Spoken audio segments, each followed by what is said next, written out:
Alright, we're still in Volume 3, Bible Story, Volume 3.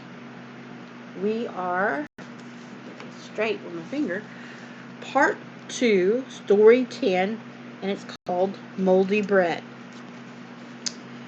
Okay, when Achan was punished, I was easily taken.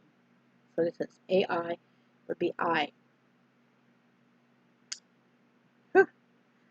Not with 3,000 men, though.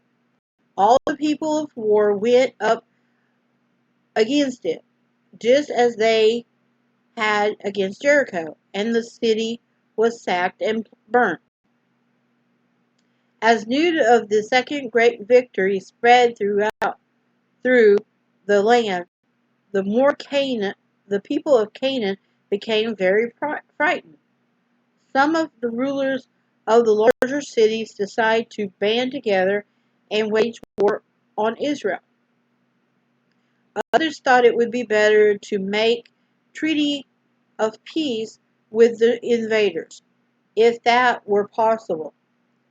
Among these were the leaders of Gibeon, who thought, the men of Gibeon, Jibeon, Gibeon, who thought quite a bright idea to save themselves. Their city was not very far from Ai, and they guessed that if they did not do something soon, it might be their turn to be destroyed next. So they dressed themselves up as ambassadors from a far country, and took old sacks upon their, I don't want to say this word, donkeys, and wine bottles, old and rent and bound up, and old shoes, and then it paused, upon their feet, an old garment upon them, and all the bread, and pause, was dried and moldy. And they went to Joshua unto the camp of Gilgal, and said unto them and to the men of Israel, Welcome be come from a far country. Now therefore make ye a league with us. Some of the leaders of Israel were a bit suspicious of the travel strain, of the travel stained strangers, and looked over them over very carefully, but none detected the fraud. So Joshua asked them who they were and whence they came. Worry, they answered, from a very far country thy servant are come because of the name of the Lord thy God. For we have heard the fame of him, and all that he had and all that he did in Egypt, and all that he did to the two kings of the Amorites that were beyond the Jordan, to Sihon, king of Heshbon, and to Og, king of Bashan. Carefully they avoided mentioning Jericho and Ai, which would have given them away. Then, seeing that their speech had made a big impression on Joshua, the princess of Israel, they went on to point to the food that they had brought with them. This is our bread, they said sadly. We took hot out of our house on the day we came forth to go unto you. But now, behold, it is dry and is moldy, and these bottles of wine which we filled were new, and now behold, they're rent.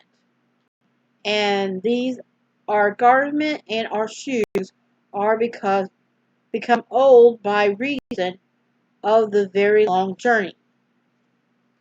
So they're saying that they came really, really far away, and they're just like uh, beggars, pretty much.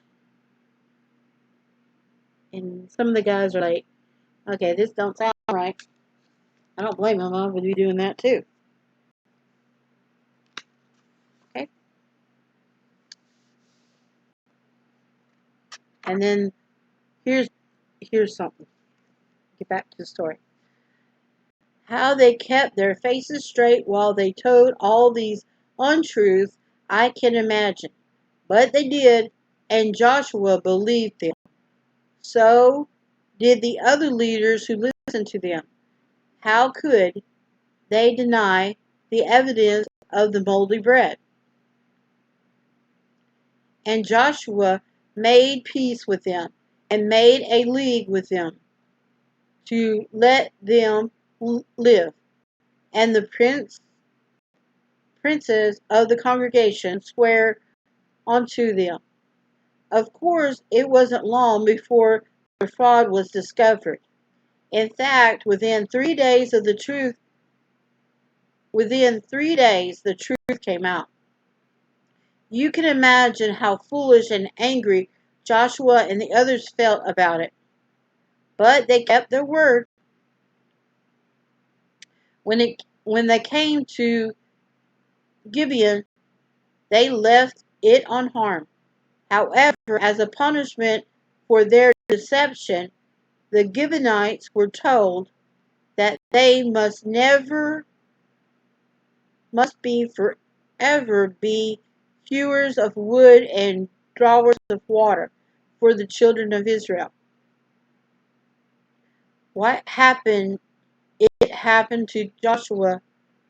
How did it happen that Joshua and the princes of Israel were deceived by these cunning people? The Bible says they received the men by reason of their virtuals. Victur,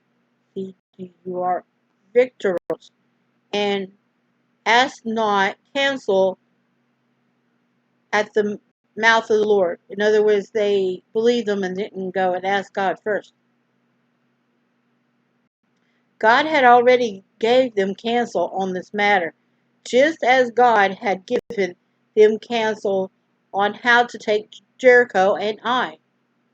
But being perhaps a bit puffed up over their two great victories, they didn't. They had thought it wouldn't be necessary to ask God about such a little matter as this. So they were deceived by a piece of moldy bread. It was a it is a good thing to take every question to God and let Him guide in every detail of your life. And then it has a picture of them chopping the wood and drawing the water, as it says. It's the illustration. And that's the end of story part 2, story 10. And we'll take a break, and I'll go with the next story in just a second.